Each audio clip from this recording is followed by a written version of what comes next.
Hello and welcome to a special screening of the 2014 Auto Expo here on CNBC TV 18. This is day 2 of the motor show, India's biggest motor show here in Greater Noida for the first time. But we're here at the Maruti Suzuki stall. The People's Car maker has just unveiled, well, a new version of the People's Car. This right behind me is the Celerio, which has just launched this morning. Now the pricing, very attractive pricing, starts at about 3.2 lakhs, goes all the way up to about 4.5 lakhs for the manual transmission. But the big news here and the big idea being presented by Maruti is the automated manual transmission. It's a manual, actually a clutchless manual transmission, which takes away the clutch, gives you the freedom of a convenience of an automatic. Now that car starts at about 4.29 lakhs, goes all the way up to 4.49 lakhs for the two variants, the LXI and the VXI. Those are two variants that the automatic is going to be available in, or rather the automated manual transmission is available in.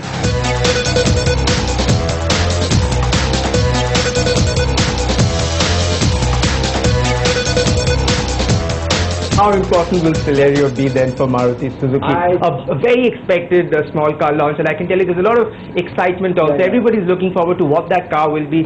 How important is it for you? Yes, because we launched Ester 5 years ago or something, but we tried to develop the model furthermore to suitable for this market. Please expect.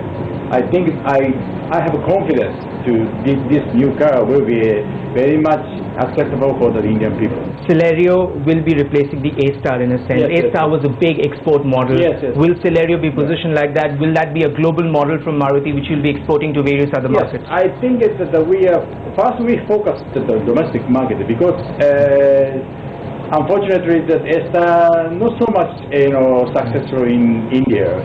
We try to recover first, and then we're planning to exporting some developing country over this model, and then try to getting some volume sales. Datsun, a brand that's been revived by Nissan after almost 3 decades, showcased the Datsun Go hatchback and an MUV, the Go Plus, at their stall.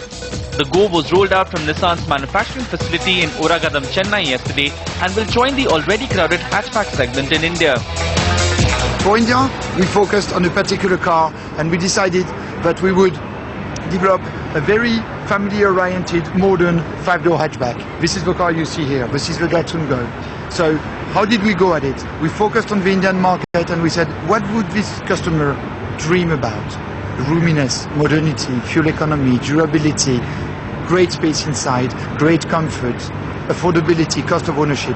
And we said we will use the power of local engineering. We mandated our teams in India, then we mandated our suppliers. We have a great set of suppliers around Chennai, and then we launched the car in the plant yesterday.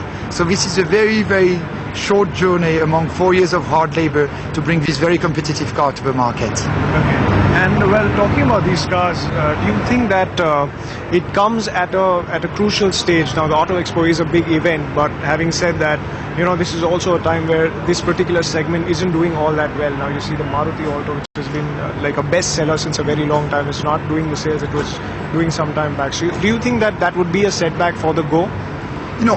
First of all, clearly the Indian economy in general and the Indian car market in particular has been through reasonably difficult times in the last 12 months, let's face it.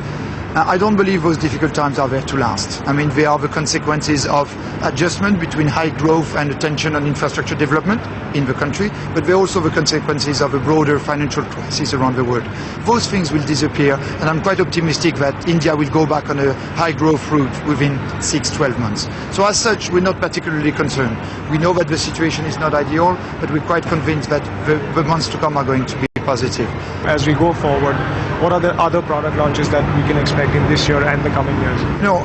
As I said, today is a bit of a pinnacle of a Datsun story. We've been working on it for many years, and we're coming out and we're saying, okay, this is the breadth and depth of our motivation and capability. We're showing the Datsun Go in its color.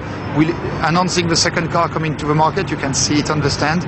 And we're also going to unveil a very interactive concept. So it gives you an idea about what's here today, what is going to complement the lineup within 6-9 months, and what you can expect from us as an additional expansion of a product offering within 2-3 years maybe. At the Auto Expo Expo, we are at the Hyundai stall where they've in fact launched a new third generation version of the Santa Fe, which is powered by a 2.2-litre diesel engine. This car has 6 airbags and it has a starting price of 26.4 lakh rupees. This vehicle will now be competing with the likes of Maruti Suzuki Grand Vitara and Honda CR-V. To learn more about the vehicle and what Hyundai has in store for us, let's go over to Rakesh Srivastava, who's heading the Sales and Marketing Division of Hyundai Motor India. In the auto show, we have brought in the all-new third-generation Santa Fe. This is exactly the same Santa Fe that sells in the United States of America, and we have made a very, very strong product introduction. This is again on the fluidic design style of Hyundai, which is a very well appreciated and accepted theme and style design in India. The power is the best in class, 197 PS. And in terms of the mileage also, 14.74 kilometers per liter. When we look at the features, right, it has 3 types of driving modes: normal, right, and then the sport mode and the comfort mode. All 3 different modes, and that gives a different option to the customer in terms of the driving pleasure. Because this is going to be again positioned in the very niche SUV segment, Mr. Srivastava. So can you give us a sense in terms of what is the overall market size of a segment like this? The SUV segment has been growing in India, but the SUV segment, the part that has been growing is largely the segment that has been the subcompact 4-meter or the compact 4-meter segment.